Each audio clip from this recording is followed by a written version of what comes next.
Yeah, hello and welcome to the cinema of the DFF. My name is Björn Schmidt. I'm part of the cinema department, and we are always eagerly anticipating the start of a new lecture and film series because it gives us the opportunity to really delve into the work of a single director, or in this case, a thematic or topical program. And it's really great to get into this for almost a whole year.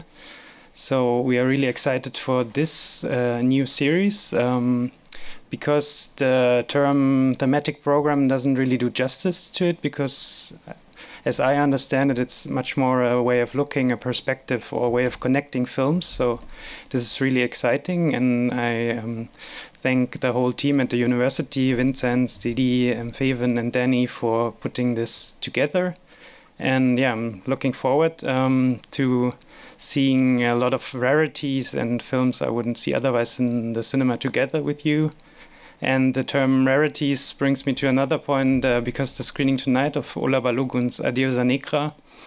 This is really a rare film nowadays, because the only projectable copy now is not being given out for screenings anymore. So what we'll be seeing tonight is a DVD from the private collection of Ola Balogun.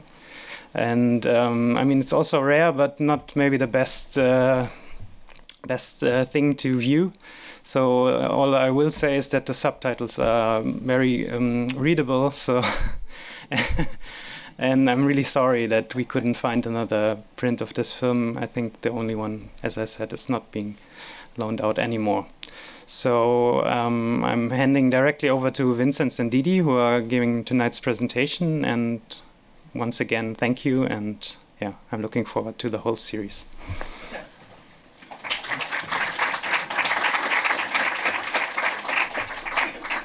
Okay. Didi, you want to join me right away? Okay. Good evening, everyone, and welcome to the opening night of the 2024-25 lecture and film series. Lecture and film is a format that has been going on since, I think, 2012. We started off with Godard and then had a few canonical directors that we dedicated a year-long series to, and the format, as many of you will know, is that we try to bring in specialists who can offer a perspective on the films that we would not normally gain by just looking at them. So scholars, curators, sometimes artists who address specific issues in specific films, and they always get to pick their own film. The full program of this series, we've had, for various reasons, it's taken us a bit longer to put the final program together, but the full program of this series will go online at the website blackatlanticcinema.dff.de, I think. dff.film. At some point next week. Watch the social media, watch the DFF website, but we have a fantastic program to offer you for the next almost year, certainly 2 terms. That's the measure by which we organize the series. We will have scholars from the US, from Africa, from Brazil, curators from Brazil, from France, from Britain, curators and scholars, and Indian scholars who work on Caribbean films. We will have speakers, for instance, on December 5th, we will show The Terror and the Time, which is a key film on the Guyana independence movement and resistance movement, and it will be presented by Yabo Kwayana, who's a colleague from Dartmouth College in the US, who happens to know every single person who's in the film. So this is something that you would not normally get by just looking at the film. So this is the kind of thing that we're trying to offer here. Lecture and Film has been, for most of its story or history so far, a series that focused on individual directors and their body of works. Chantal Ackerman, Jajanke, Shotiachit Ray was the last director that we focused on last year. But on occasion, we do series that are more conceptual. And that's the time, those are the times when it becomes clear that you guys are actually, in a way, in a laboratory of film studies. When you come to these screenings, you attend a cinephile event, because we watch a film together in the classical Cine Club format, learned introduction, screening, Q&A, but every once in a while, and actually all the time, what we do together and what we try to do together with the audience, as film scholars, as academics, as lovers of cinema, is to continue to think about the works that we show, but also about how we can conceptualize cinema, how we can theorize cinema, how we can talk about cinema as an important art, both aesthetically and socially. A few years ago, was 2017, 2018, we did the first thematic series in the lecture and film series. The overall program was called Tropical Underground, and the focus was on Brazilian counterculture in the post-1968 anti-military dictatorship phase. We had a whole series of events happening all over the city dedicated to Tropicalia, to música popular brasileira, to literature, to photography, to anthropology, but also, and that was the core of the program, we curated the first comprehensive retrospective of cinema marginal, which is sort of an underground genre cinema of Brazil of the 1960s and 70s. And by the way, since I have a captive audience, we're turning this into a book, and it will come out very soon, but in open access. In the Maison Presse series Configurations of Film, documenting the work of that particular series. I'm bringing this up, I'm taking the liberty of mentioning Tropical Underground for two reasons. First of all, because Black Atlantic cinema, in a way, picks up and rehearses the idea of a year-long series that also has a conceptual thrust, where a series where we want to explore a certain idea of how we can think about cinema, but also because tonight's film, in a way, could have been shown in the Tropical Underground series.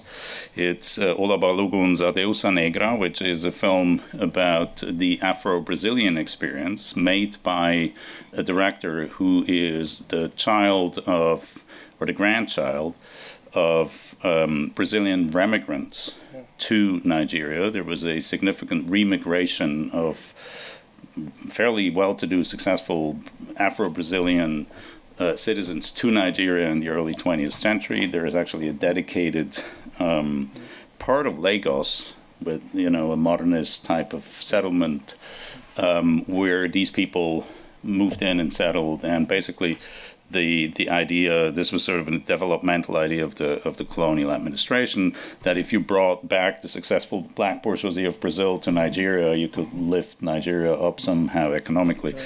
And Ola Baloguns' family background is there. And Didi will tell you a lot more about Ola Baloguns' work and biographical history.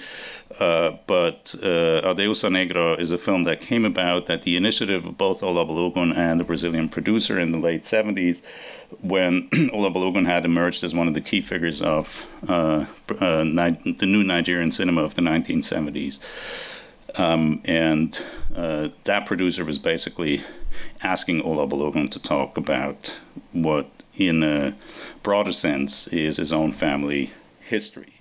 And that history, the Afro-Brazilian experience, the experience of West Africans who were abducted into slavery and brought to Brazil and lived there for centuries in a way that was actually fairly significant if we look at the overall history of African slavery on the American continent, in the sense that the Brazilian slaves were actually capable of keeping together fairly well culturally and preserve some of their cultural and religious traditions. And evolve Yoruba religion into a Afro-Brazilian religion or form of spirituality, which is commonly known as Can-domblé. And that is sort of the context in which the film is set. So there's a connection to our last big conceptual series in this format, Tropical Underground, and to the series that we're engaging in now, Black Atlantic Cinema. And we chose DEUSA NEGRA precisely because this was a film that would allow us to explore that connection in a significant way. We'll talk more about Brazil and the history of slavery. Let it be noted up front that Brazil was the last country, I think, in the world that officially abolished slavery in 1888. So they took 24 years longer, or 25 years longer than the Americans. But Brazil then also had a very different history in terms of how race relations evolved and how the Brazilian society evolved in the 20th century, partly in acknowledging the Afro-Brazilian heritage. And an important part of that, as I already pointed out, that while nothing alleviates the criminality and violence of the Middle Passage and of the slave trade, the peculiarity of Brazil is that communities manage to preserve more of their historical knowledge than they were given the freedom to do in the United States. We're destroying the historical memory of the new arrivals and separating families and breaking up family ties was always a systematic part of the exploitative regime of slavery.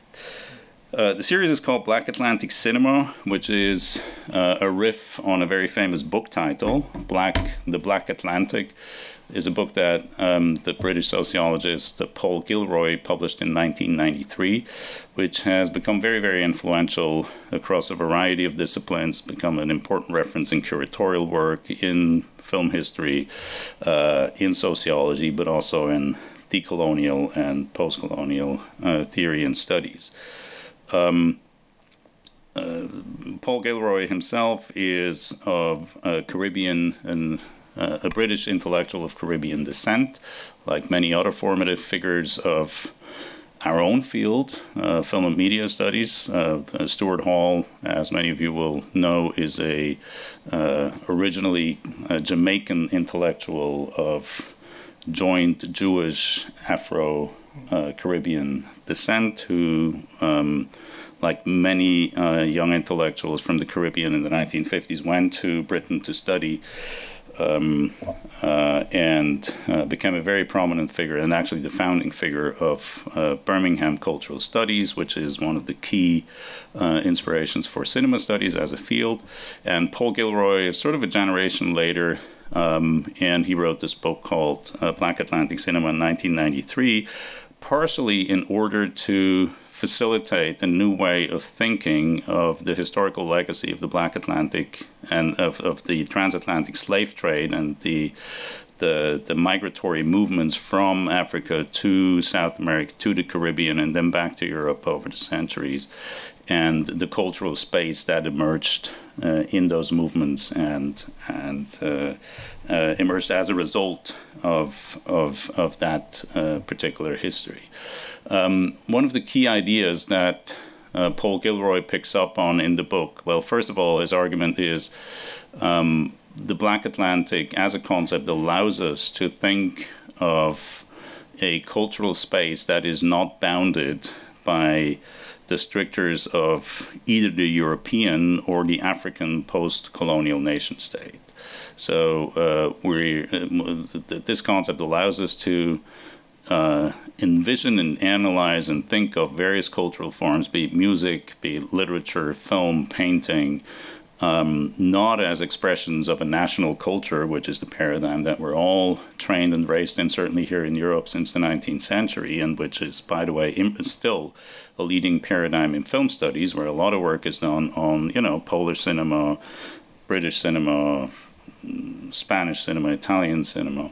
But what the concept allows us to do is to think of spatio-cultural relations in a much more dynamic and open way, to think of a modernity that emerges from a much broader geographical space than we would envision if we were to stick with the nation-state paradigm of cultural analysis. And the other key element in the book is a reflection and variation on a concept that Paul Gilroy borrowed from the American sociologist and philosopher W.E.B. Du Bois, who was a key figure of late 19th and early 20th century sociology in the US and in Europe, and also became a very important inspiration for the decolonial movements in Africa and of the Pan-Africanist idea in Africa after independence. Du Bois was originally of Caribbean descent, grew up in the United States, went to Harvard, then went to Berlin to continue his studies, Berlin and Heidelberg, where he found out that German universities at the time wouldn't recognize his Harvard degree. They didn't think Harvard was a serious enough educational institution, which is a fact that Du Bois, even though it made his life more difficult, sort of enjoyed, because he felt that the Germans were putting the racist Americans in their place. And then he became an inspiration for various black political movements, and actually ended up living in newly independent Ghana in the late 50s and 60s, which is where he died and where he's buried. And the most famous book that W.E.B. Du Bois wrote is a book called The Souls of Black Folk, which is sort of an explication of what is probably his most famous sentence or thought. Du Bois's most famous idea is that the big problem of the 20th century will be the problem of the color line. That is the question of race. And he said this with an eye to the United States, but if you look at the history of colonialism and decolonization in the 20th century and the history of Europe and its relation to other parts of the world in the 20th century, that is actually quite a perceptive and heuristically valuable fecund statement. And Souls of Black Folk is a book that came out, I think, in 1903. If someone knows better, please correct me. Which is a book in which every chapter opens with a song. The lyrics and the notes, and you can actually sing those songs, and you're invited to do so. And what that does is, Du Bois was a student of Max Weber's, so it was very much about a hermeneutic approach to sociological problems. Understand the color line from the point of view, the problem of the color line from the point of view of the people who for whom it is the biggest problem. One of the most famous sentences in that book, in the opening paragraph, is the problem of this book is, how does it feel to be a problem? How does it feel to be seen as a problem? This is not an experience, when I first read the book, that I remembered having as a white male from Switzerland, ever. But this is what the book is about. And it's about the experience of having to live with the fact that you are viewed by the majority of your society as a problem.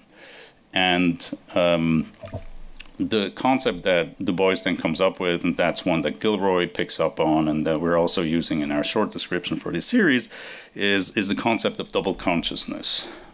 Basically, what Du Bois says is that growing up under those conditions, in a situation where the main question is the question of the problem of the color line, and where some people, by virtue of the hue of their skin, experience that they are seen as a problem, what emerges there is a double consciousness of someone who has their own life experience, but also constantly sees themselves through the eyes of someone who views them as a problem, as inferior, as despicable, as someone that is somehow problematic.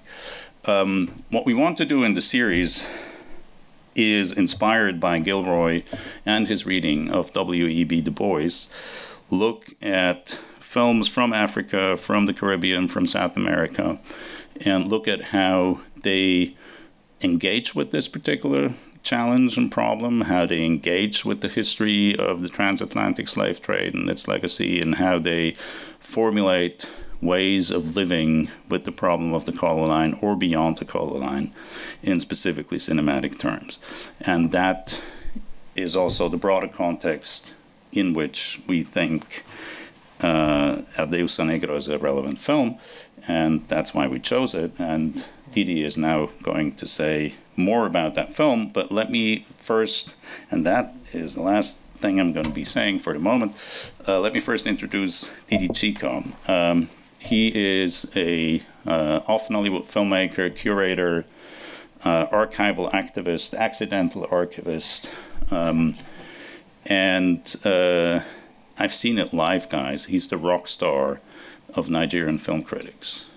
I've been a film critic. I've never had kids like storm up to the stage and to listen to what you had to say. I've seen that happen, and twice. So that I think is the kind of resonance and standing Didi has in Nigeria. But I also want to say that Didi has probably been the single most impactful individual on the research agenda of Goethe University of the last decade. Because Didi Cheeka, in about 10 years ago, organized a symposium in Lagos with the Goethe Institute, which was also the foundation event, if I'm not mistaken, of the Lagos Film Society, about questions of film heritage. And so part of Didi's work in that context was to bring important European films to Nigeria, but also to address the question of the African film heritage and of African film history, and of Nigerian film history in particular.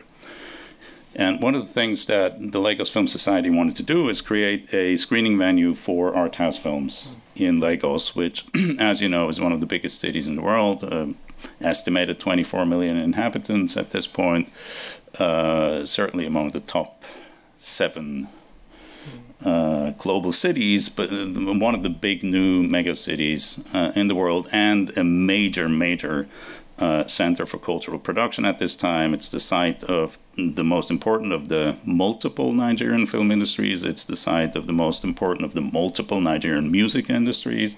It is now a cultural metropolis that has a global reach and radiation.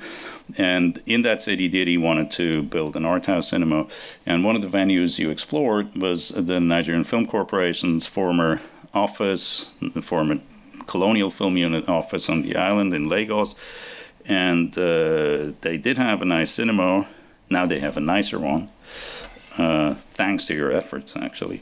And but what Didi discovered there was an abandoned archive of films. And among the reels that Didi and his friends were finding were parts of a film that everyone had believed was lost. A film called Chez Omar, which was produced for Festock 1977, a 2-month cultural festival in Lagos and Kaduna, the biggest cultural event ever organized in Africa in 1977. And that film was screened at that festival and then circulated a bit on American university campuses and had been given for lost. But a few reels turned up there, and then it turned out that the National Film Archive in Jos had the rest of the film, and Didi managed to put together a project which led to the restoration of the film, and that in turn led to a conference on the question of film heritage in 2017 in Jos, to which you invited me, and that led to the creation of the Film Culture and Archival Studies Master Program at the University of Jos, of which we have a few students here, and it certainly changed my life. Mine too. And it really broadened the scope of what we're doing at Goethe University in a deeply significant way. That's Didi Cheeka, and I'm ceding the podium to him now to tell us more about Ola Balogun and the film. Okay.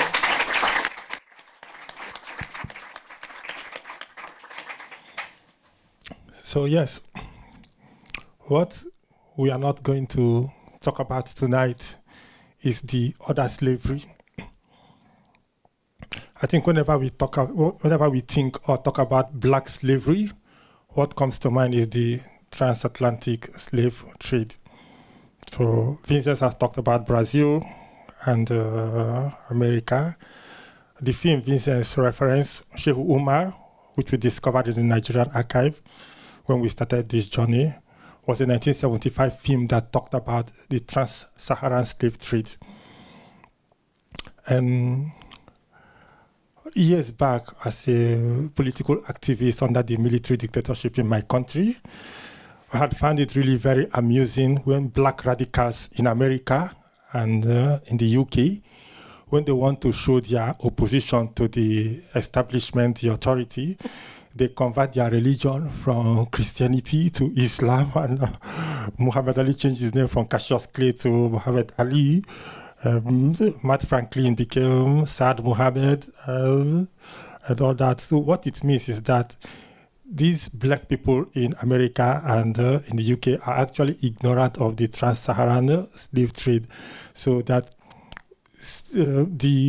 there was the Middle Passage, of course, but there was also the camels, the caravans that crossed the Sahara. So Brazil, you could say, was one of the last places where slavery was abolished internationally. But I think right now in the Islamic Republic of Mauritania, slavery is still legalized, and black people are still being enslaved on African soil by the Islamic Republic of Mauritania. An anecdote: when Sissako wanted to make his film Timbuktu, it was not Timbuktu he wanted to make. He wanted to make a film on slavery in Mauritania. Sissako was from Mauritania, and the money to make the film was going to come from the government of Mauritania. And the government of Mauritania said, no, we are not going to fund a movie against ourselves. So we are not going to give you this money. So it took Sissako 3 months for an African film. That is actually an incredible achievement. It took Sissako just 3 months to raise the money for Timbuktu, because Sissako changed the story from slavery in Mauritania to the Islamist attack on the Timbuktu manuscript in Mali, and the government gave him money to make that film, because the government don't want him to talk about that, so he changed it to talk about the terrorist attack on the... So of course there is still an ongoing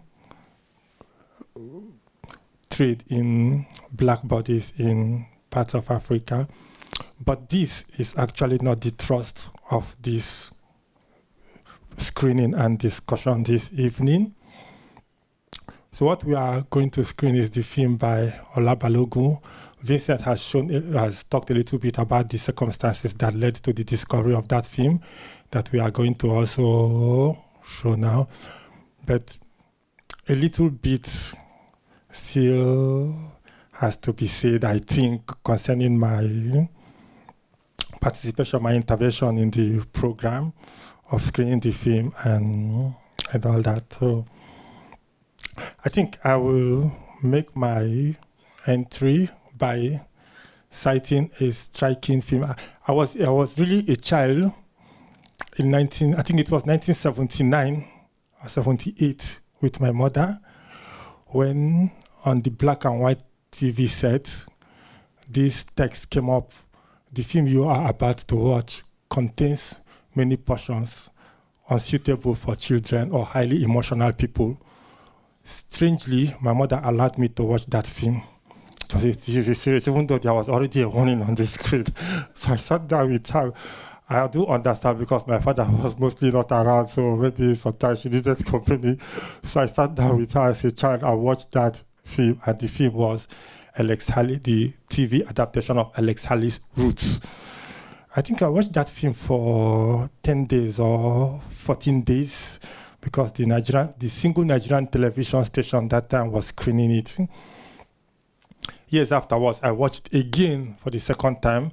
And again, strangely, I watched it with my mother when she came to visit me in Lagos when I had become an adult. But then there is also the point that serves as my entry into this conversation. It was the line improvised by Louis Gossett Jr., who played the role of the fiddler when they were whipping Kunta Kinte, the main character. And he said to Kunta, when the ranch owners were trying to get him to change his name from Kunta Kinte to Toby, and he said to him, what it means to you, what that white man thinks of you, make you change your name to Toby. What it matters to you, you know your name be Kunta. That's who you always be, Kunta Kinte. What it matters to you, what this white man thinks of you. And I think that this line is the most striking line for me in that film that takes me to the conversation regarding Black Atlantic theory, double consciousness, and of course, post-colonialism, because I think all these theories are interrelated. To extend this line also a little bit, it takes us to Hegel, who thinks that black people, Africans, are out of history, that we don't have culture, that black people are in an infantile stage of civilization, who are widely emotional, who react mostly to stimulus, who don't have the capability to think logically, who don't have cognitive capabilities. So, and I think to a large extent, you could say that this theory of Hegel has formed not just only white people's attitude, white people's approach to black people, to black culture. It has also formed black people's response, black people's reaction to themselves, and to white people's reaction to themselves also. And out of this reaction has come the need to create a theory that counters this, that reacts to this white attitude to black people. And what comes to mind, my response to black theorists like Du Bois, Gilroy, Fanon, and even to Edward Said in his Orientalism, is the line which Louis Gossett Jr. spoke to Kunta Kinte, which was not really written in the script. He was the person who improvised it. What does it matter to you what that white man calls you? What does it matter what the white man thinks of you? What does it matter what a white person thinks of my culture? If a white person thinks I have no culture, if a white person thinks I'm out of history, if a white person thinks I am inferior to him, what does it matter to me? It means nothing to me because I'm a black person. And Chinua Achebe says it so very well in his book, Things Fall Apart. When the elders of the village congregated and they said to themselves, we say that the white man is foolish because he does not understand our ways. But perhaps too, the white man also says we are foolish because we don't understand his ways. And this is very simple and straightforward. People, differences are necessary. The question is, why should human difference produce oppression, exploitation, subjugation of one group of people by another group of people? Until I cannot help, of course, always speaking as a Marxist. I'm a Marxist. Under the military regime in my country, we fought the pro-democracy struggle. We fought the army under the banner of Marxism. This is not just, this is actually not just an insignificant statement because I'm going to link it with the rise of Black Atlantic theory and postcolonial and all that stuff, and try to link it to the film which we are going to watch. And yes, so I fought this battle under the banner of Marxism, in the sense, of course, that we have tried to theorize differences, not biologically, but on a material basis. I think I have read Hegel, and I quote Hegel a lot, and I think Hegel was a great philosopher. At the risk of annoying postmodernists in the house, I would say that Hegel was the last true philosopher. Every other philosopher who came after Hegel, we are just tilting at philosophy. So with Hegel, philosophy, real philosophy ended. But I don't have to agree with everything Hegel said. I don't have to agree that black people don't have history, that black people don't have culture, because this is important issue of Hegel, because it has created people like Gilroy. It made it possible for the creation of black intellectuals who want to spend, and who spend their whole life arguing with white people. And Toni Morrison captured this so very well, and I quote, the serious function of racism is distraction. It keeps you from doing your work. It keeps you over and over trying to prove your reason for being. Somebody says you don't have art. You spend 20 years trying to prove that you have art. Somebody says your head is not properly shaped. You produce scientists to prove that your head is properly shaped. Somebody says you don't have kingdoms. You dredge that up. Somebody says you don't have culture. You dredge that up. All these things are not necessary, because there will always be one other thing which black people have got to prove to white people, that look, we have got this, look, we are human beings. The book Things Fall Apart, which I cited, was written because Chinua Achebe read Conrad's Heart of Darkness, and he read Joyce Carey's Mr. Johnson. And Chinua Achebe felt that, no, these pictures are not the picture of the black society which he wanted. Of course, Achebe wrote a response to Conrad's Heart of Darkness in a long essay, which he titled An Image of Racism in the Heart, in Conrad's Heart of Darkness. But Achebe did not stop there. Achebe wrote a book, Things Fall Apart, to paint an alternative picture of black people.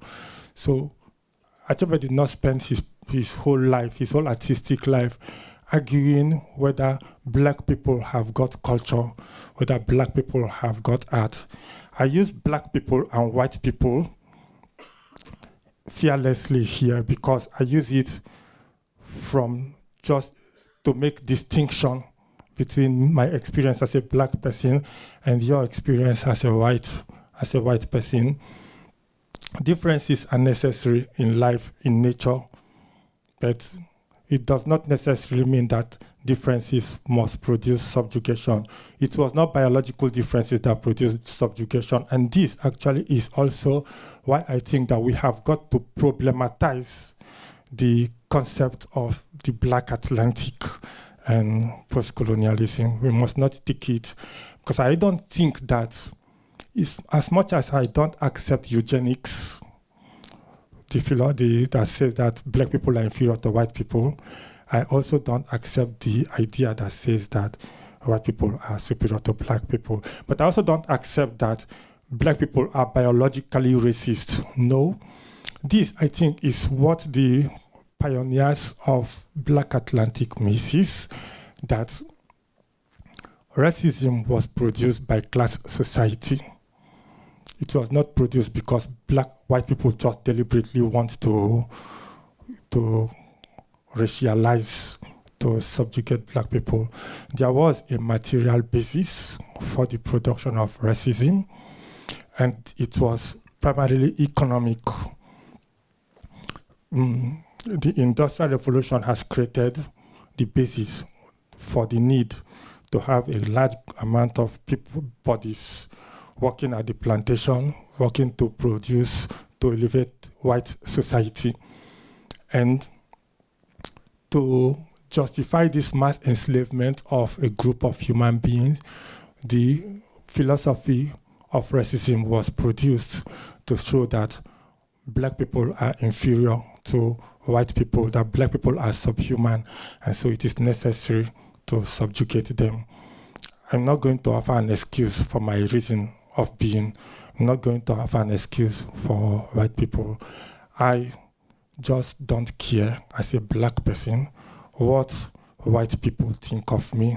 In much the same way I expect white people not to care what I as a black person think of them. I am simply going to say that this ideology has produced a particular kind of cinema, and cinema has also participated in producing this type of ideology. Because I wonder if Hegel ever came to Africa, how many African people he met. But of course, there was the colonial exhibition that was showing colonized people, that was showing black people in cages to white people, to European society. But how many black people can you take to show to the whole European people? And this is the role which cinema played. And what is usually not discussed, even in film studies, is the fact that cinema came to the colonies as an act of violence. Cinema is deeply imbricated with colonialism. The history of cinema is just like the most striking statement for me from Dubois' double consciousness was the statement that Dubois made that the history of black people is a history of strife. So I'm going to pick up that statement afterwards, but for the moment I want to link it up with the other, that the history of cinema is a history of colonial conquest, a history of violence, a history of racism. Cinema helped in shaping the concept, the idea of what black people is. Cinema positioned black people as subhuman. Cinema facilitated the idea, the concept of colonialism by showing to white people that these black people are subhuman. And so this is a justification for colonialism and slavery. We are actually bringing them civilization. We are trying to humanize them. We are trying to give them lofty feelings, to make them cognitive creatures.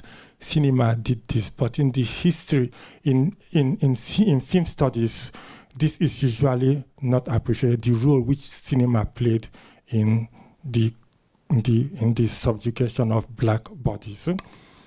As an aside, some few days ago, we screened some couple of films from Africa at the Goethe University, and I remember what one of the participants who watched the film, who watched Yelene, the film by Suleiman Cissé, said. And she was curious, she was surprised that she was in Ghana some years back, and that these traditions are still happening, that we are still, as black people, what she saw in the film, we are still doing it, that when we gather to drink, we always take a little bit of drink and we pour it for the ancestors. I'm an atheist. When I drink with my friends, we still do that too. We pour drink to the ancestors. And always I say to my friend, we make it a point of joke, don't give them too much, don't give them too much, so they don't get drunk and push us down. And I was surprised that, why is that a surprise that this tradition is still going on? This is not idol worship. That is religion. Because I think that, for instance, when I read the chapter, because I was born into a Catholic family, when I read the passage in the Bible that says, for you to have life, you have got to eat my flesh, I have got to drink my blood. If my flesh is not in you and my blood is not in you, then you don't have life. This was brought to me, this still as a child, and this still goes on. Christian people still do this thing, they still say it. eat my flesh, drink my blood, and they accept it. But if Christianity was to have been a black religion, white people would have used that passage in the Bible to justify that this is proof of anthropophagia among black people. But because it's a Christian religion, so people still go on certain Sundays to take some stuff in their mouth and say it is the blood of Jesus Christ and it is the flesh of Jesus Christ that they are eating because it is black people's religion. So the film we are going to watch this night deals also with most of these rituals from Black Africa. I'm not going to make an apology for this religion, for what's in the film. And I'm not going to tell you the story about it. I just want you to watch this film by yourself, so maybe we could talk about it afterwards.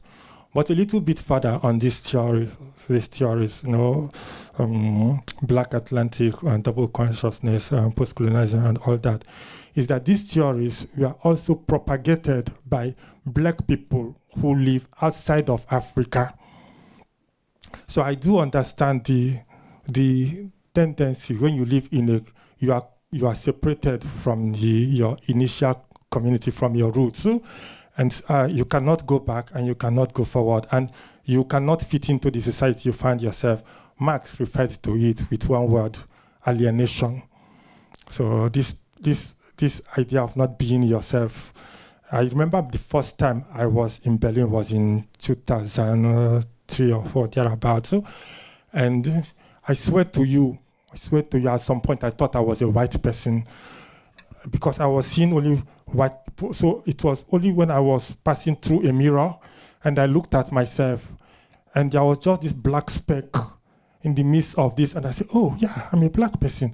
I'm not really white. So it is this situation of not being yourself that gave rise also to the theory of this of double consciousness, of seeing yourself how somebody else is seeing you, and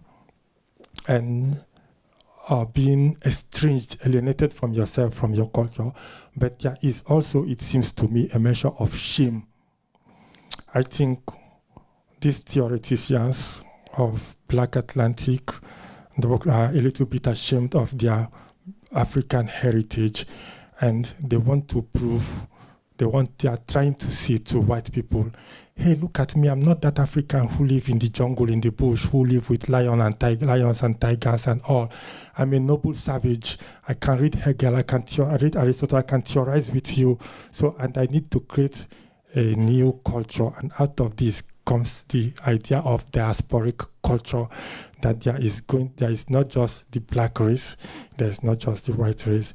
I say this not to debunk the theme of our program, Black Atlantic, and all. No, I say this in such a way as to challenge this notion, to widen it, to create conversation, debates concerning the films which we are going to watch in this series, because these films, each one is different from the other, and I think it is necessary to come to these films with a critical mind. It's not, when I wanted to set forth, like Vinzenz said, to found an art house cinema in Nigeria, what we wanted to do is to screen cinema separate from the idea of commercial Nollywood cinema. We wanted an environment where we can screen cinema and talk about cinema as cinema. So we can argue about it, we can debate it, we talk about cinema not as entertainment, but as art. So we can theorize it, we can intellectualize it, we can even eat it and drink it if it is possible. So this was the idea. So my idea in collaboration with Vinzenz, Daniel, Fairfax, and Feven was that we wanted to show this, and we want people to talk, to have a serious approach to films from Africa. And of course, not just films from Africa, films also made by Africans who are not living in Africa, films also made by non-Africans, but that concerns also Africa. We want to have a conversation concerning these films. And the film, Ola Baloguns' film, DEUSA NEGRA, I think this is scandalous that we are having to screen this film in such circumstances, because it goes back to what I said about how cinema came to Africa as an act of colonialism. Not just that African films are outside Africa because we were filmed without our permission and taken and put in the archives of Europe. And if I say filmmaker, I want to take my own image, the money I'm asked to pay is much more than the budget I have to shoot the whole film. There is also the question of citing laboratories outside Africa, so that filmmakers who bring their film for post-production have to go outside Africa, and these films get stuck in the laboratories. And so Cinémathèque Française is right now seizing an African film by Ola Baloguns and refusing to us to have access to the proper copy to screen this film. And we are having to make do with what we have to do now. You are not restoring the film, you are not digitizing it, you have just seized it. This is the dilemma of African cinema. So of course, on the one hand, we are going to have this conversation. I hope that we're going to have this conversation, because at the moment I'm like the critical voice who is against post-colonialism in Africa. I think such a term has become expired, that such a term is not valid. There is nothing like post-colonialism. It has destroyed every other national historic experience of every single post-independent African country. So we have got to interrogate that term, and we have got to actually extend Paul Gilroy's Black Atlantic. And of course, because Du Bois was sort of a Marxist, so if I have any bias towards Du Bois, I have to understand that I will not critique him the way I will critique Paul Gilroy. I'm critiquing Gilroy as also a fellow Marxist, and I subscribe to the idea of double consciousness, and which I call alienation. So I will try to see how we can look at this in this film, if we are going to have any post-screening conversation. So I don't know if you want to say anything more. That's okay. So for the moment. I hope I did not speak too long, so I have the habit of talking all through this. Thank you so much. Perfect timing. Thank you.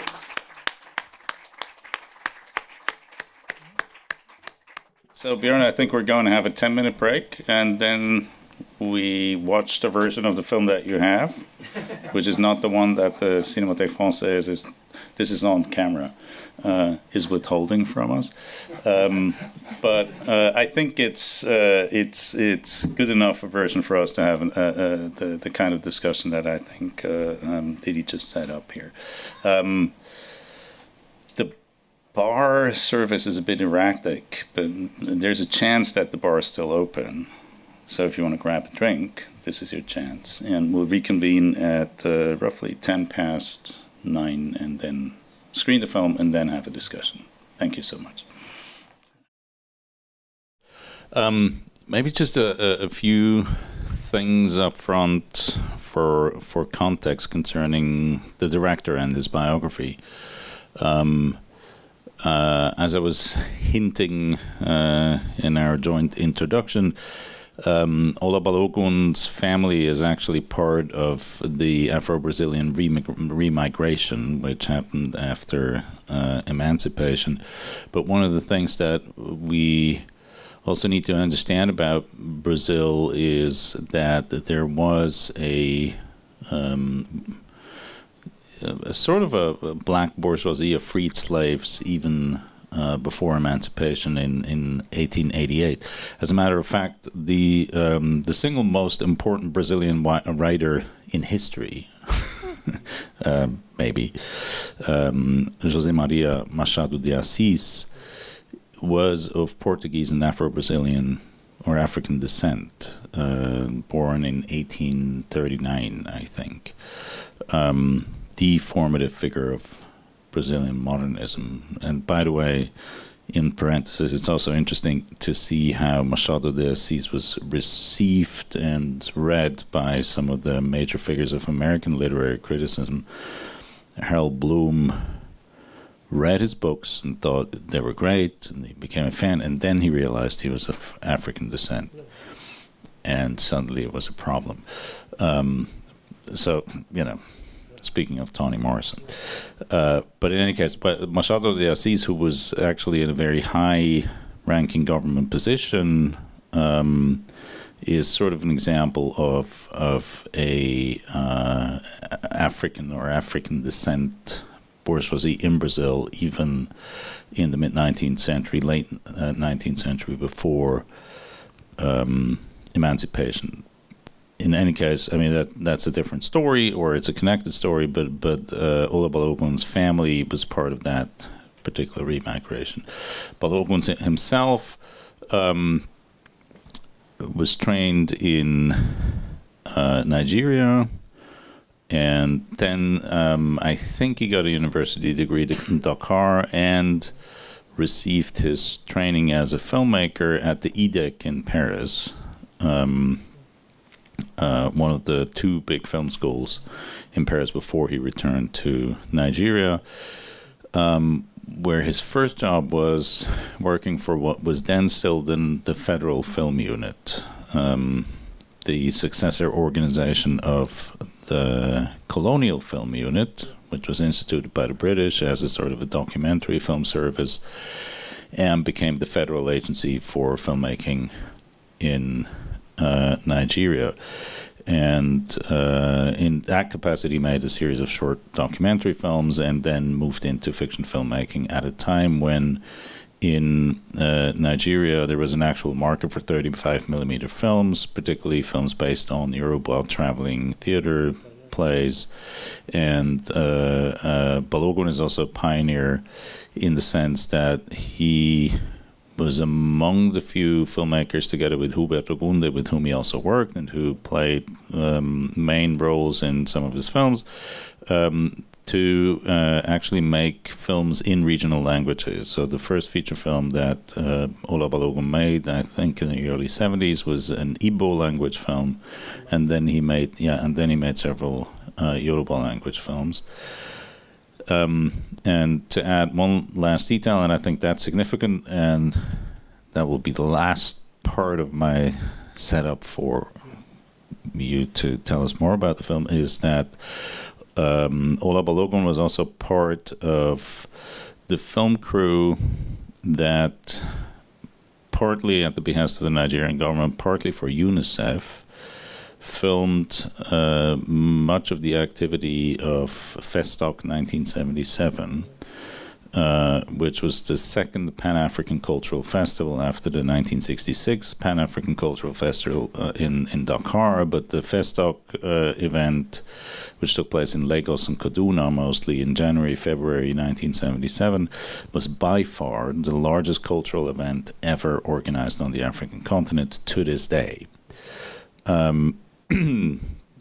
Some of the film material circulates on the internet, among them a UNICEF film for which Ola Balogun was a cinematographer.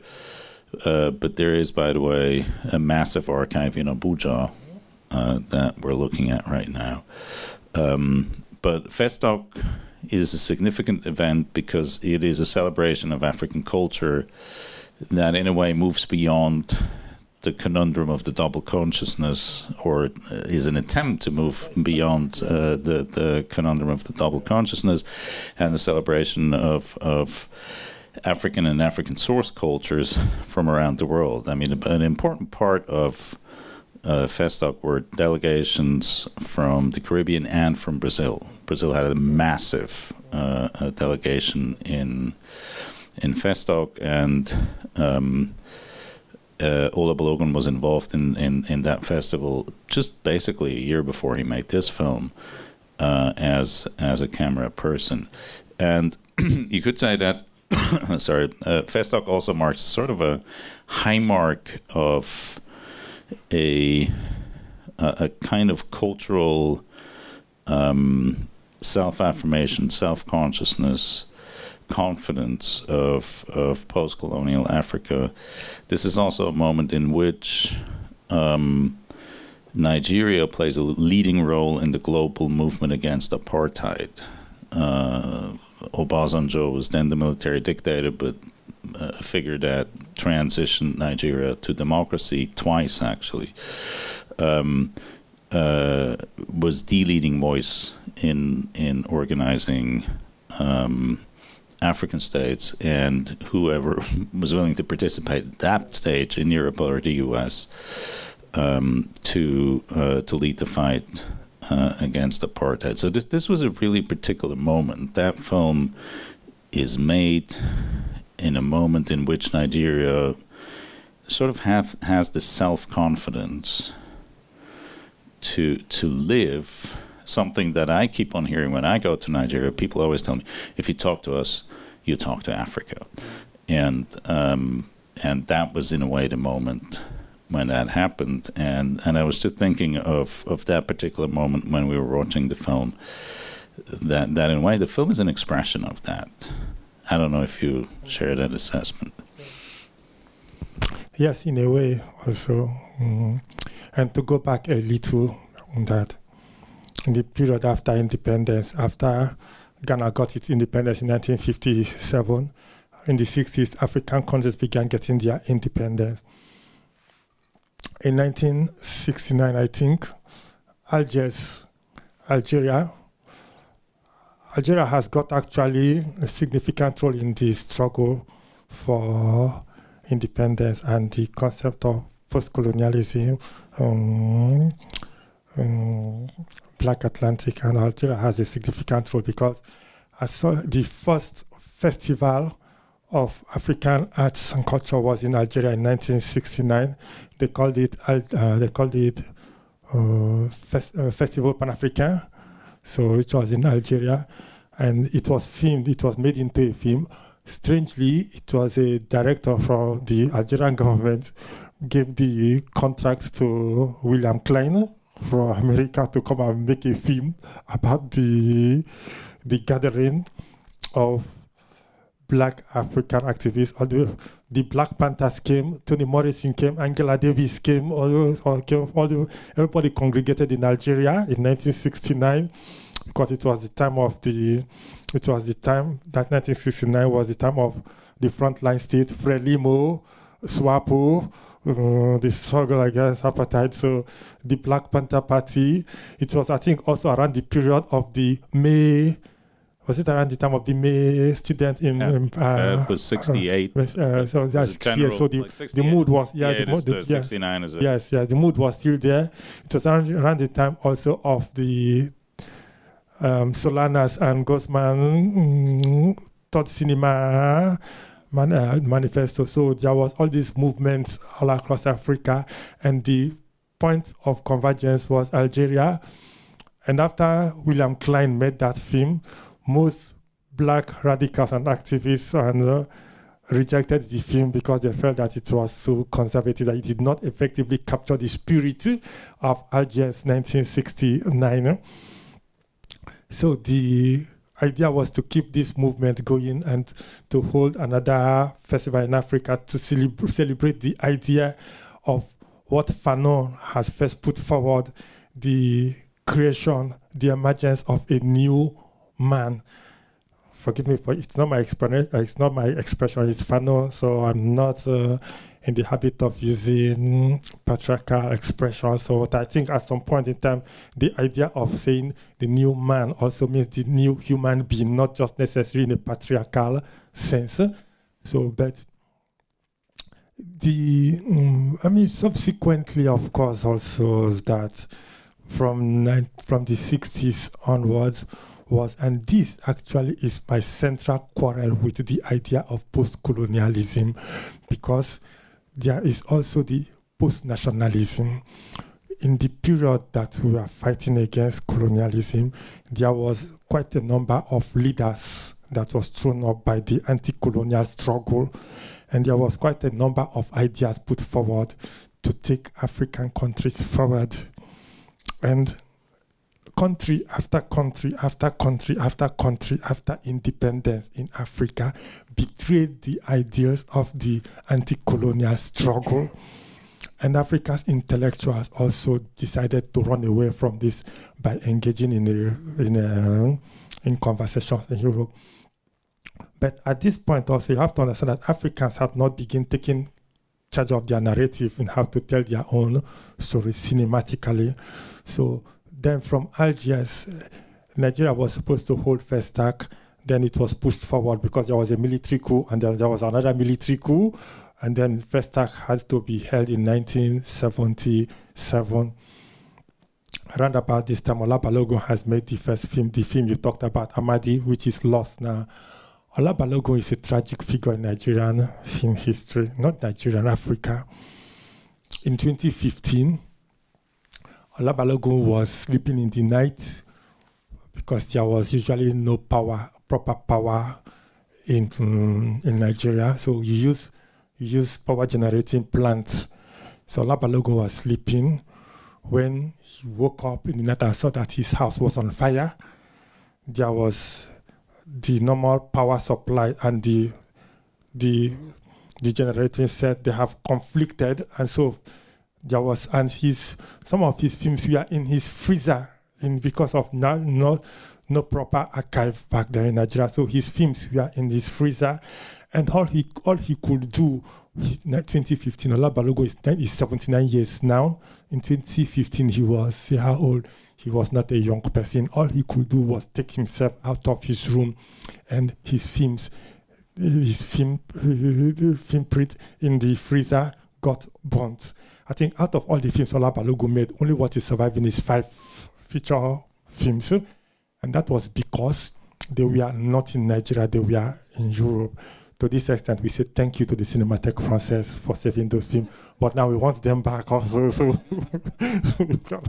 So it was the Cinémathèque Française who made it possible for this film also to be seen, because they were not with Ola Balogun in Nigeria, they were outside of Nigeria. So when everything got burnt, this film also got saved. So, but then this pioneer figure in Nigeria, so collaborating with also the theater, the Yoruba traveling theater tradition, which he never really liked. Ola Balogun wanted to make, this is one of the films that Ola Balogun likes showing because it symbolizes his own artistic expression, unlike most of the theatrical plays he was doing in Nigeria back then. So this film was one of what he, but this film also is a little bit sort of incoherent in the sense that it was not a planned production which he set out to do. It was a Brazilian Portuguese guy who wanted to make a film with him, so they had to write this film, and then they set it in Brazil and filmed it within all the difficulties involved. But I think also it's also a sharp expression for Ola Balogun, because Ola Balogun is also not a Christian person, and he's also not Muslim. So he's a little bit into tradition. He's a little bit of, he left, his family was Catholic, but he left at some point and he became a little bit of, so this film a little bit encapsulates his idea, because his family was originally from a traditional royal family, and his mother was one of these Africans who came back to Africa after slavery was abolished in Brazil. She was coming back with her grandfather, the father back to Nigeria, but the father died in the ship when they were coming back to Nigeria. So she ended up in Badagry, which was a major slave route in Nigeria. So from there, recounting the story to Ola Balogun gave birth to the father. So this was how the story, the idea of making a story about this slave trading, which this guy has to go back to, which is strange because the Brazilian returnee slaves were coming back to Brazil from Nigeria, and there is quite a significant number of Brazilian buildings and Brazilian community in Lagos. So, and they still exist today. I think actually, like you said, that the bourgeois in Brazil, some of the richest family in Lagos, in Nigeria today, are the Brazilian families. And you see them everywhere. Da Costa, Da Rocha, Fernandez, Campos. So they are quite a rich family. So one of them here. Yeah. So they are quite a rich family, considered a rich family in Lagos, so trying to keep their history together. And then some years ago, the Nigerian government began destroying the Brazilian buildings. So now there is just a few remaining of the relics of those families who came back from Brazil to settle in Lagos with their culture. And sometimes we make fun of them because they have a habit of celebrating and drinking all the time. They have this beautiful Fanti festival which they will be dancing all the time with their masquerade and also. So I know, but it's a beautiful culture that is also disappearing in Lagos. So this film also, which I have watched once in Lagos, I first screened it in the festival in 2015, and back then Ola Balogun was not living in Nigeria. he has relocated after his house got burned. He has come back to Nigeria now, and we are also trying to have a sort of retrospective on Ola Balogun's film. This is one of his films you have just seen now. There are quite a number of others, but we hope with this film to also introduce Anglophony cinema into what is usually referred to as African cinema by the French, which always exhausts itself in Francophony cinema. There's the Lusophony, there's the Anglophony, there's the Francophony.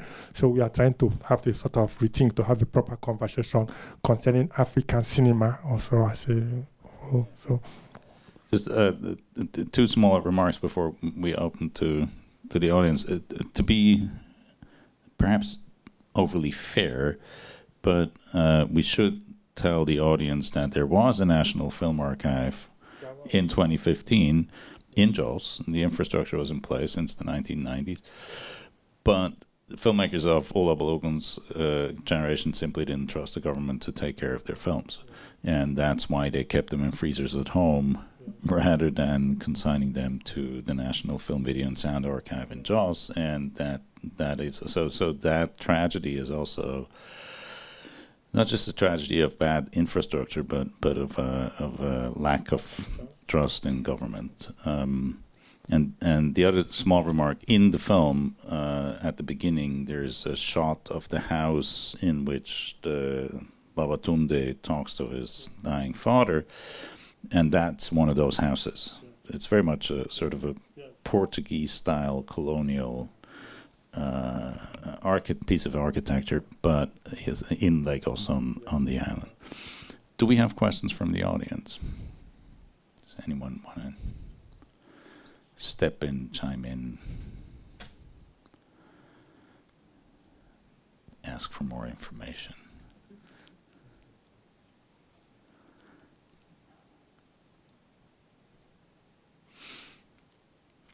So if not, maybe one more small observation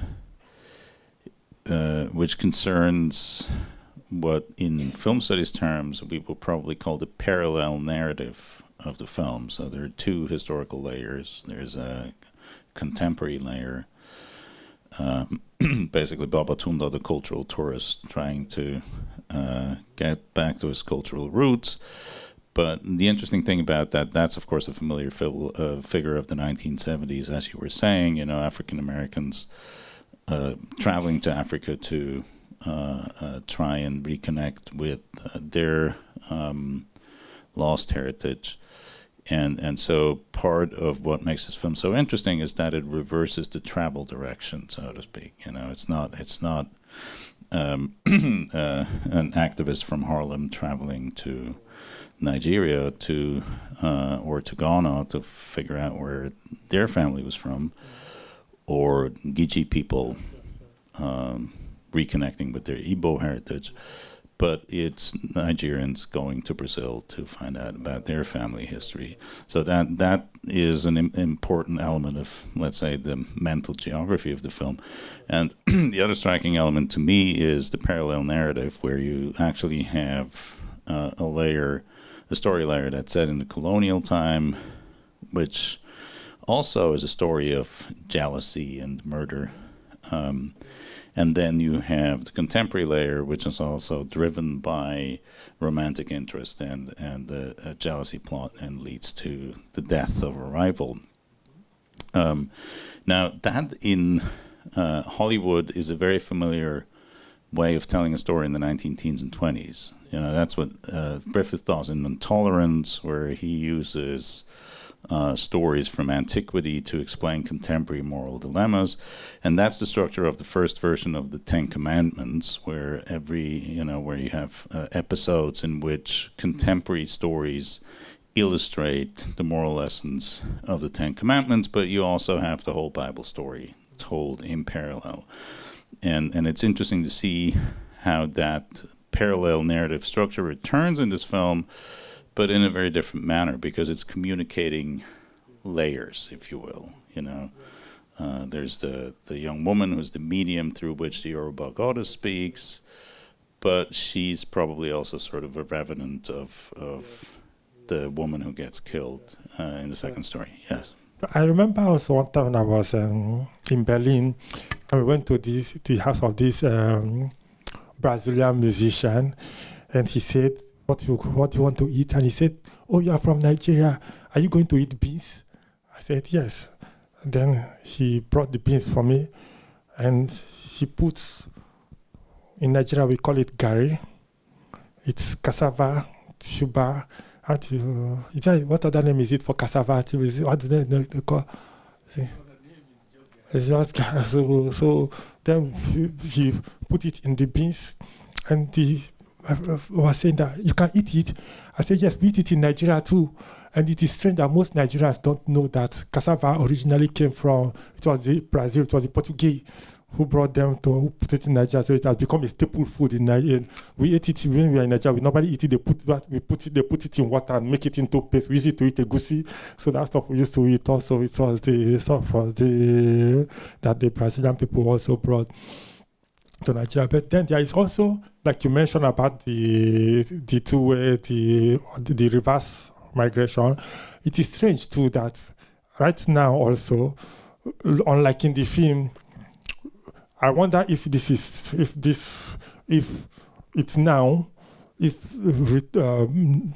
African descendants of slaves will want to come back to Nigeria, because right now the migration is going the other way.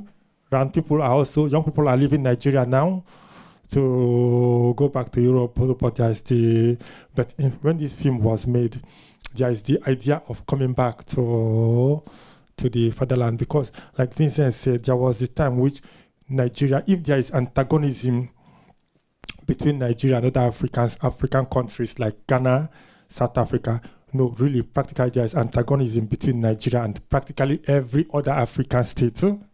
It is because every other African countries felt that Nigeria was a betrayal.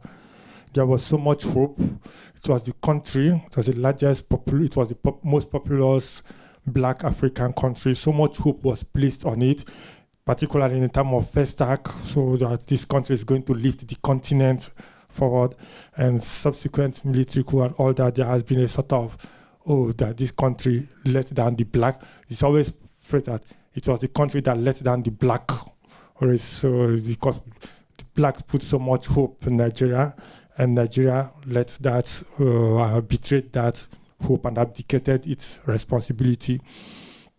So that this, within also that context is the fact that whenever the African filmmakers are mentioned in film studies, it's strange that the most tragic figure in African film studies, African film history, is Ola Balogun. He is usually not mentioned. He is in the categories, in the edge of older African filmmakers, but always Ola Balogun is missing. So it's also because of the role the British played. The British abandoned its colonies. The French, through their policy of assimilation and all that, was sponsoring films from Francophonie, from French Africa. The British just left everybody on its own, which in a way was good. Otherwise, Nollywood would have not come out. Absolutely. So Nollywood would have never happened in Francophone Africa. Exactly. So it was the idea of Nollywood coming out, and Nollywood was in a way the crystallization of what Sembene Usman said sometime, that Europe is not the axis of African filmmakers and Africans, but Africa is. So I will share just maybe something that is not necessarily directly connected with this. When B. Bandele wanted to make the film of Half of a Yellow Sun, and we were debating within the actors to use, and I said that you should stay with African actors, because Africa, Nigeria, is a big market for Nigerian African films. So not Europe. Europe is too big for us. We are struggling. You want to come to Europe to be on the periphery, but in Africa we could be on the center. So in a way, Nollywood was the crystallization of the dream of Sembene Usman of making Africa the center of the African experience, and not necessarily going to go to Europe. Do you want to say anything about this? Sorry? Do you want to say anything about the idea of Sembene Africa? No, I agree. I mean, there's this incredible interview with Sembene, which he incidentally gives up the Croisette in Cannes, but where he says Europe is not the center, Europe is a periphery. And then he concludes by saying, I am myself the sun. But it's not just him. He's speaking about Africa. But I totally concur that what we now know as Nollywood is so remarkable because it is an industry that emerged driven by people who did not seek or wait for validation from the metropole, did not depend on capital from the metropole, and understood who their audience was and built from that audience out.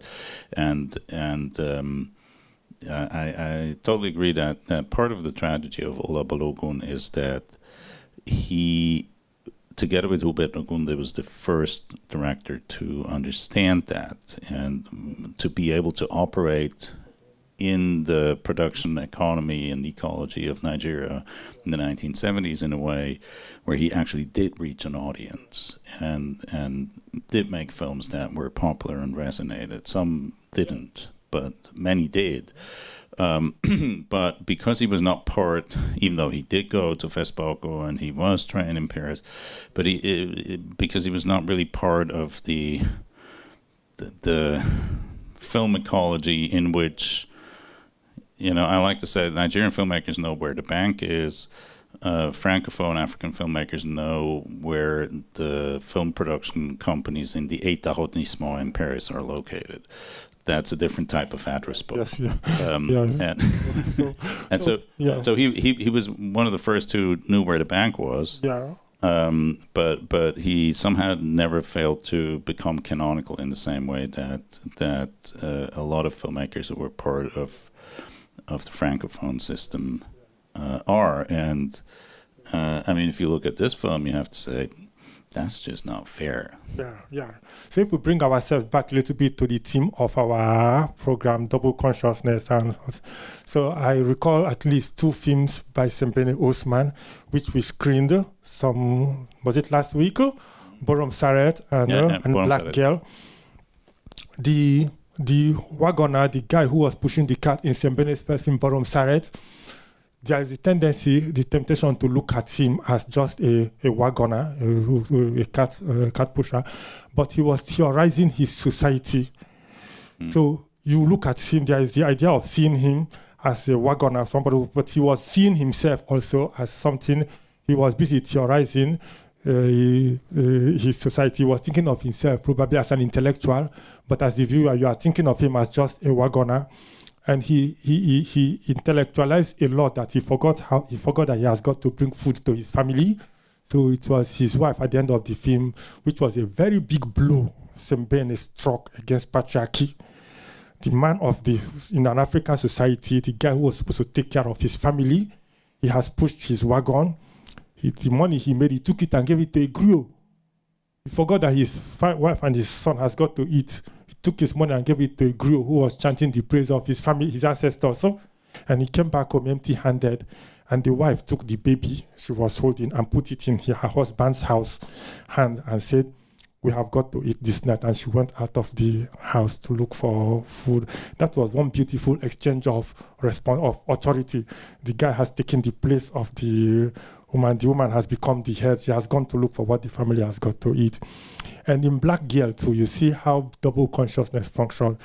The white lady and her husband who took the black girl from Senegal is thinking of her as their house girl, their servant. She was not thinking of herself as that. She thinks so. The central conflict was how she is being seen and how she sees herself. She was refusing to see herself through the eyes of her European master and mistress. She was refusing that. No, she would dress the way she liked, and the woman said, "No, this is not how you dress. You are not. So you are supposed to. A house girl is not supposed to dress this way." But she was refusing.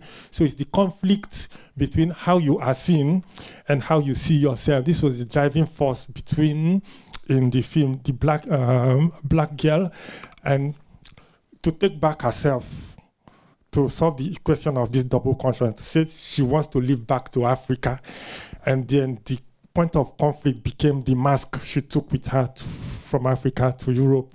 So there is always that conflict between how you are seen and how you see yourself. And I think to a large extent in the series, this will be part of the conversation, part of the themes we are going to show how filmmakers who are not European, who are not Americans, are trying to represent themselves on the screen as a sort of challenge to mainstream representation of non-European bodies in mainstream European films. So I don't know if you agree with us or what I thought. No. I mean, one of the remarkable things, and maybe to close things off a little bit, but one of the remarkable things about the DEUSA NEGRA is that the only white people are the slaveholders and slave traders in the historical segments. In the contemporary segments, there is not a single white person with a speaking role, and they're not missing. It's not a lack. Yes. I thought it's a nice travel story, in the sense somebody looks for a missing part in the culture he lives. It's a he, okay, he's male anyways, and finds it in the other culture where maybe he came from, but he was so he went to that ancient culture he came from, which was ported to South America, but there he found his roots or the other part of what he was missing in the current culture. I think that's this figure traveling to either from the original part to the new world or from the new world to the original part. That's a theme or a figure which is pretty much known, and it's nice to see it completely black because the same issue. It's not a matter of color, not at all. It's a matter of what is it you're looking for? Where do you find it?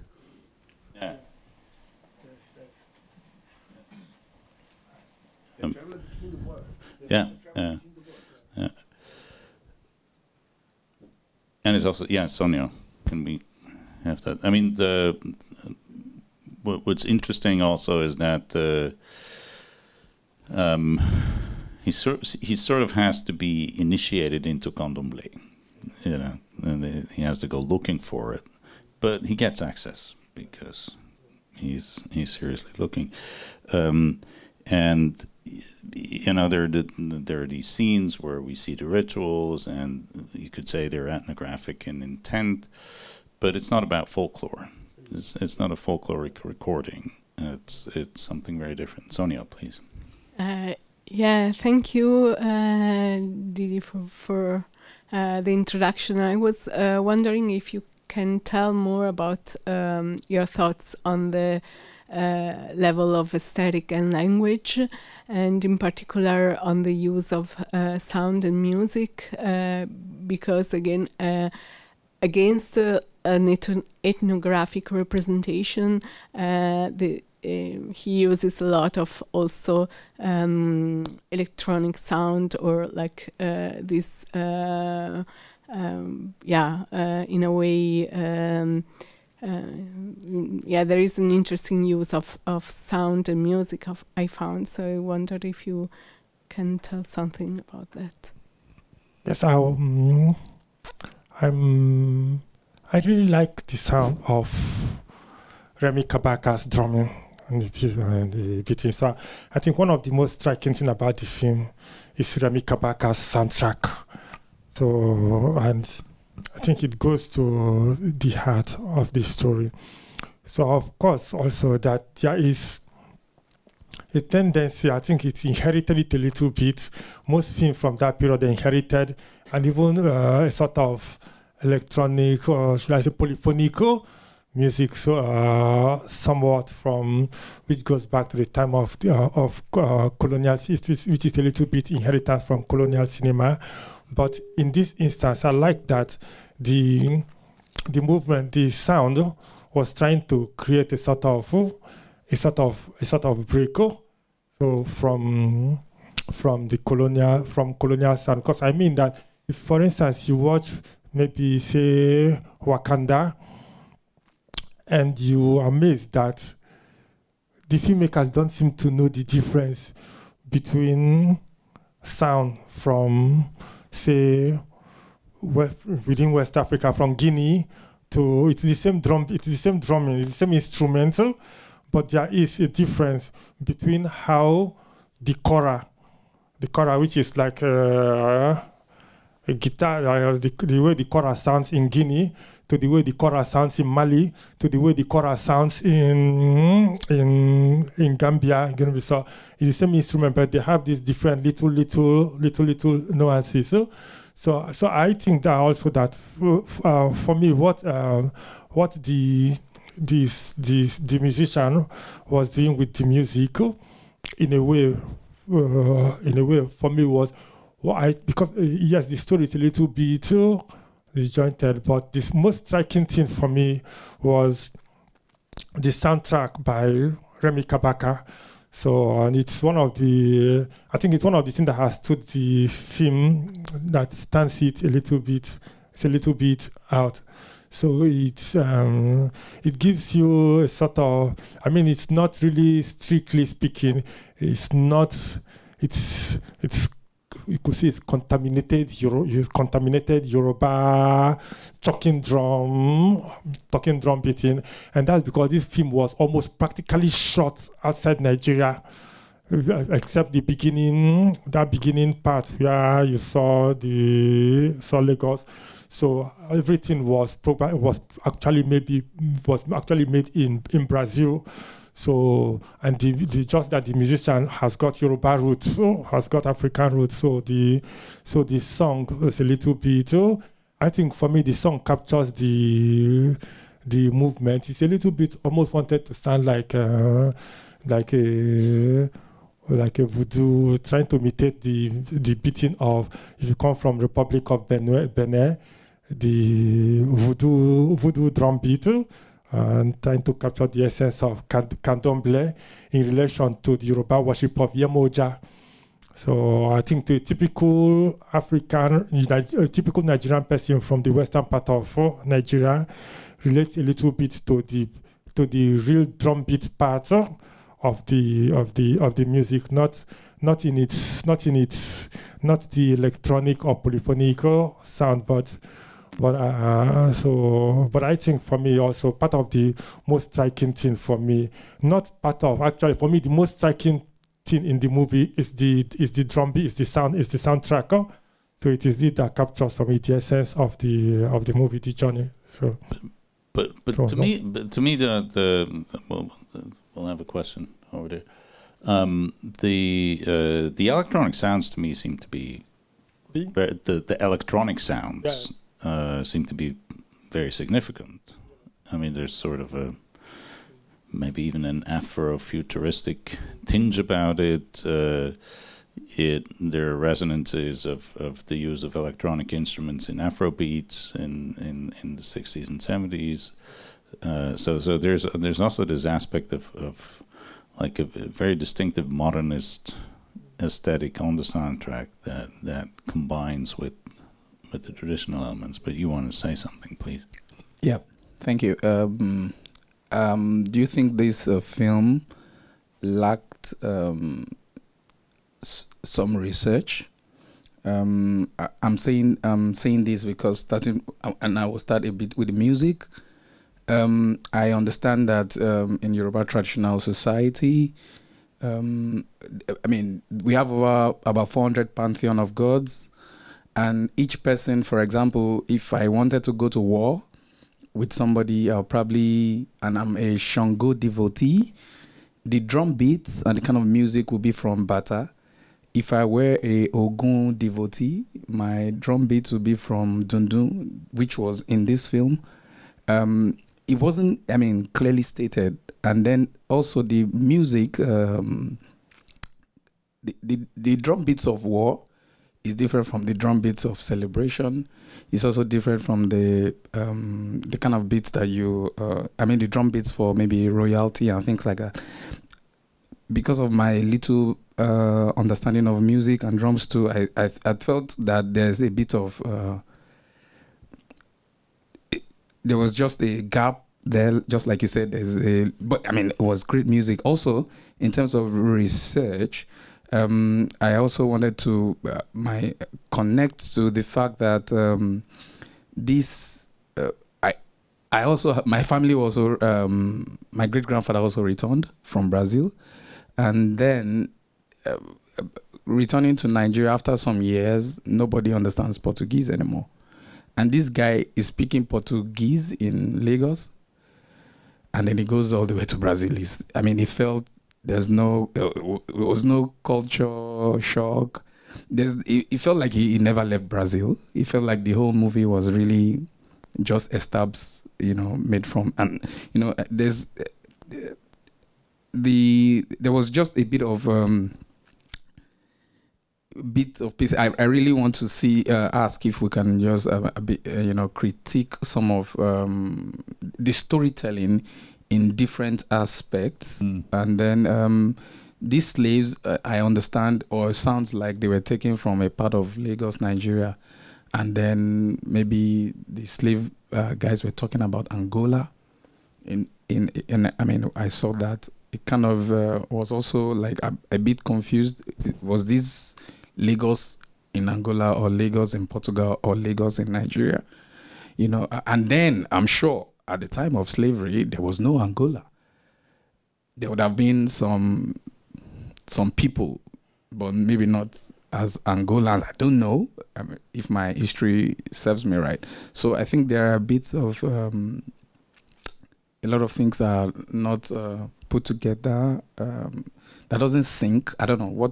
How would you respond to all of some of these? So. Yes, like I said, actually, is that Ola Balogun did not set off directly with a script that this is a project he wants to make. This is Ola Balogun has suffered so many disappointments with the Yoruba traveling theater. He wants to make his own film, but the Yoruba traveling theater has got an audience which Ola Balogun did not have. So when he made Music Man, he did not, it was a flop theatrically. And then he made Cry Freedom, which was an adaptation from a Kenyan novel. He also still flopped. But when he made Ajani Ogun, there was quite a big audience. Then he took the other one from the traveling theater, Ija Ominira. So there was Owolaba. So it was. Then the most one was, not the most one, then he did Aye. The one that was the one he did with Baba Salah or Moro, so which was also problematic in the theater. So, but he was trying to break away to be independent. He was making films with the Yoruba traveling theater just to stay alive. So he was trying to make his own films, but without an audience. The Yoruba traveling theater had an audience because people wanted to see what they had been seeing on the theater, on stage. They were surprised to be seeing it on the screen. So Ola Balogun was putting it on the screen, so he was successful.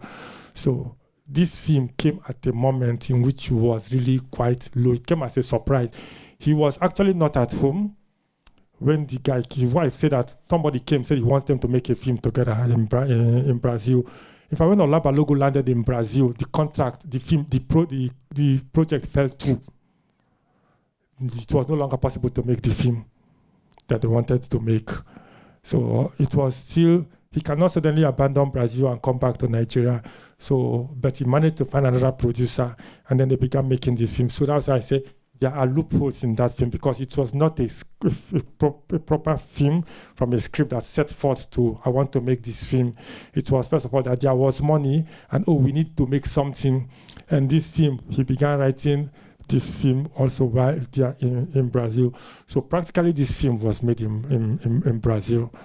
So there was just maybe some shots in, but this is most.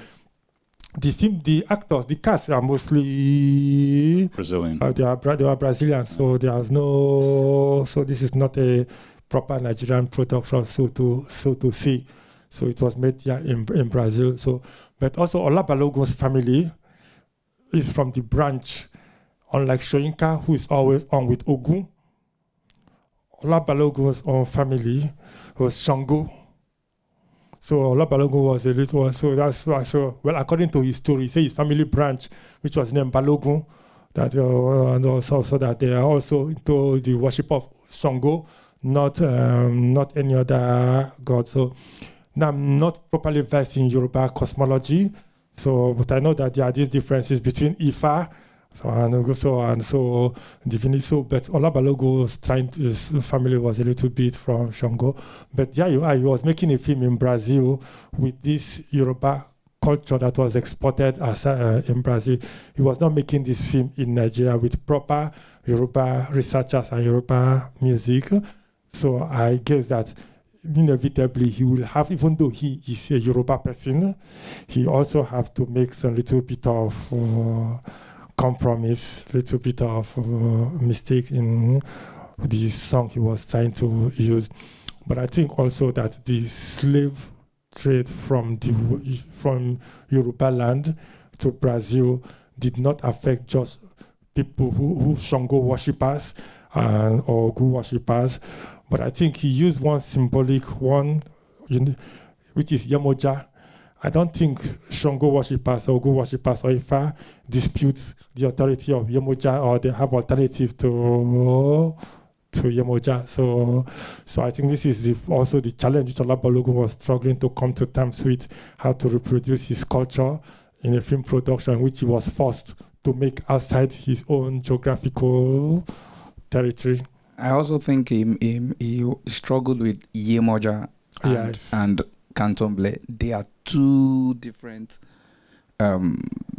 religions, so to speak. Mm-hmm. And in this film, it was almost, kind of putting them together. Yes.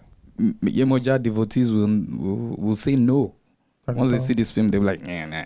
Yeah. And Can-domblé looks like it was later developed. I mean, slaves, after so many years in Brazil, they kind of, Can-domblé became a new religion that these slaves came together and kind of formed. It's a syncretistic later development. It has some mix with Catholicism too. Of course, yes. Totally. Yes, it's mixed with Catholicism, so Can-domblé. So Can-domblé is not. I just want to briefly step in and say, cut the guy some slack. There's a specific production logic to this, the first thing you need to consider is how to get the damn film made, and so you have to compromise. And by the way, there is no way that you can walk through that part of Rio de Janeiro on a sunny day and there's no white person in sight. That's just not happening. The downtown area where they point them towards the favelas, that moment just never happens. But it's in the film, and it's what the narrative requires. And then he has this actor who is obviously Brazilian, and you could try to complicate things by, raising the language issue. But would it move the narrative forward at this point? No. So you have the artistic license. I don't know if you've seen two recent films featuring Adam Driver, Gucci and Ferrari, in both of which he speaks in a horrible Italian accent. Hollywood gets away with this shit, and nobody questions what they're doing. I mean, those are very poor artistic choices. So I just want to say, I agree with you. There's a level of historical detail that the film doesn't meet, but it has to stand alone on its merits, and I think it does. Yeah, I think. Okay, yes, you want to. It's still back on the Angola situation. But by the way, Angola is a Bantu term for strength. Yeah. So it's not necessarily a geographic description. It means, quite frankly, in mercantile terms, a certain quality of slaves. Yeah. Yeah. Sorry, Gladys. Oh, I was going to say that I don't necessarily think it's an error when they say that the slaves were coming from Angola. I think it's important to be able to think about the complexity of the movement, or this Afro-Brazilian relationship or Africa-South America relationship. You know, it's like, while some of the slaves were coming from Nigeria, some of them were coming from Angola.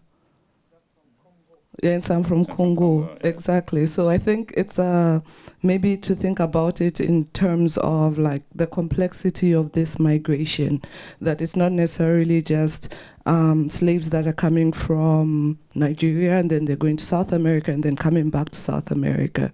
Like, it's very, I think, to sort of consider it, you have to consider it in like multiple layers. It's not like a linear relationship. So I think it would be actually possible that some slaves did come from Angola, and then when they got there, it gets mixed up, and then when you get back and it's not exactly clear where you're coming from on something like this, yeah. But why I thought this was not necessarily a mistake, I thought there was like quite clever coding in the film. You know, like even when he's looking for candomblé or people practicing it, I think it's quite interesting that they point up, like it's up there. You know, like that's quite clever. And also towards the end when the lady they find in the bush, she says the replica of this is in the divinity. So this is quite, like, for me it's giving me people who were actually thinking in, like, maybe not so literally, when they were telling this story, or like the storytelling, that you have to really pay attention, which I also found interesting in terms of the music, because when the subtitles are everywhere except when the music is playing and even when they're actually singing, you know. And I was thinking about it when I saw it in the beginning, in the earlier of the film. I was curious to like, oh, what are they singing? But then I also realized that in some sense the character, Babatunde himself, doesn't also understand. He kind of like, he can understand to some level that it's an important ritual, but he also doesn't know what rituals is happening in the beginning when he finds them. And I think this is quite interesting, that even for the viewer of the film that you're watching it, you're not exactly informed what it's about, you know, which also goes back to sort of the relationship you were talking about when you see somebody see you. Part of the tension of how people see each other is the misunderstanding on sometimes like maybe just accepting and saying that I'm not supposed to understand this, but then this is, yeah. I want to footnote this wonderful observation with a brief pointer. One of the, to me, very impressive shots in the film is the one where he gets up to the favela and meets the young woman and then has his introduction to the old guy who guides him through the experience. And he walks along sort of the favela, and in the background we see the Tsukuru, the sugar mountain, and sort of the backside of the Copacabana part of Rio de Janeiro, and we're above the highest skyscrapers, and it's just as a shot that shows us the urban setup of the favelas after, you know, exactly the shot where the woman in the street points up and says that's where the spirituality is, to me seemed very significant. That was a choice, you know, to show the city in that way, in that moment, just as he was gaining access. And he's already above the top skyscrapers, and then he steps up some more, and that's where he has the key spiritual meeting. So in that sense, I would always defend Ola Balogun, even if some of the historical detail may not be entirely accurate. Yes, those are very good filmmaking choices. Yes, exactly. But also, I agree with you, but I also want to point something as for instance, you saw the film Eyes Wide Shut, when the guy was walking in, that's not how a New York street looks on a Christmas Eve. But the filmmaker knows what he wanted, why he wanted the street to look that way for him. So I think that sometimes, like Vinzenz say, you cut, Ola Baloguns struggled. If you read his wife's account of how this film was made, so you cut him some slack. So I know this trouble. Every single film Ola Balogun made for himself.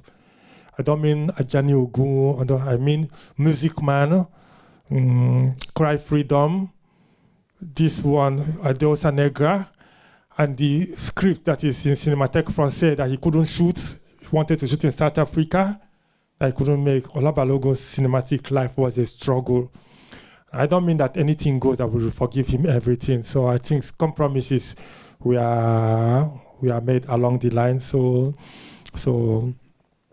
yes, I agree with you. So of course, but I'm trying to see why sometimes she critical how I approach filmmakers. How I also get a little bit sometimes lenient with them, because I understand sometimes probably when something does not work, you try to make do with. You try to make do with this. So I think it will have been really. It's one of the fascinating filmmakers to have come out of pre-Nollywood film making, and I wonder what it would have looked like if he had continued making film with in the digital era, instead of that snobbish attitude of no, video is not film, so it has got to be 16 or 35 mm or nothing at all.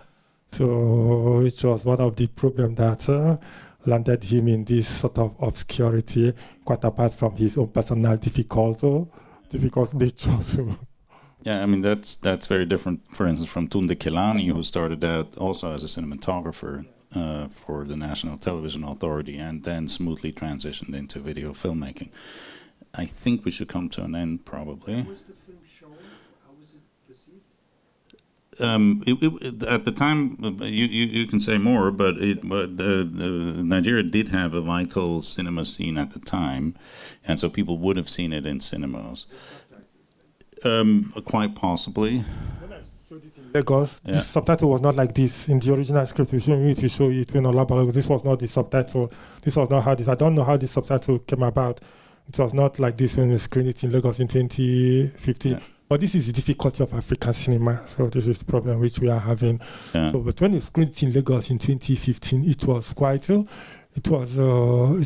mean, among the Western Yoruba-speaking part of Lagos, the film was actually quite well received. Within that context, at the point in time, knowing that at some point cinema, this was 1978, so film around about that time. So film from the 80s, cinema houses were jumping up and down. We are struggling with the Lebanese how to take over cinema houses to be showing indigenous films. So when we first screened it in Lagos, this film was actually, when I screened it in Lagos, this was well received. So, but it has not really got white. Mm-hmm. In the 80s, 90s, was it shown in Brazil? But I'm guessing, but Sinta, do you know something about the distribution history of the film in Portugal and Brazil? I don't. Yeah. But it's safe to assume that it was shown in cinemas in Portugal, because it was a Portuguese producer, and then also in Brazil, but probably not widely. And the problem with these kinds of films is that these are small companies, and they go out of existence and throw away all their papers, and there's just simply no record. You would have to reconstruct it from newspaper research and try to figure out where the ads are shown. And it was nominated for an award for the festival de Nantes. That's in France. Nantes, and the Moscow International Film Festival. It did have a significant. Yeah. Then it came to Qatar. So it got quite some significant film festival run back then. Yeah.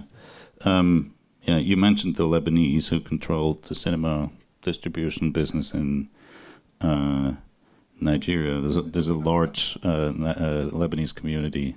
There's a large Lebanese community everywhere, but there's one in Nigeria. And incidentally, I'm just bringing this up and then we stop. the Lebanese got stuck in Nigeria on their way to Brazil. That's the common story. You know, they transitioned through Africa to get on boats to Brazil, and then they stayed and started opening Chinese restaurants and stuff. All right.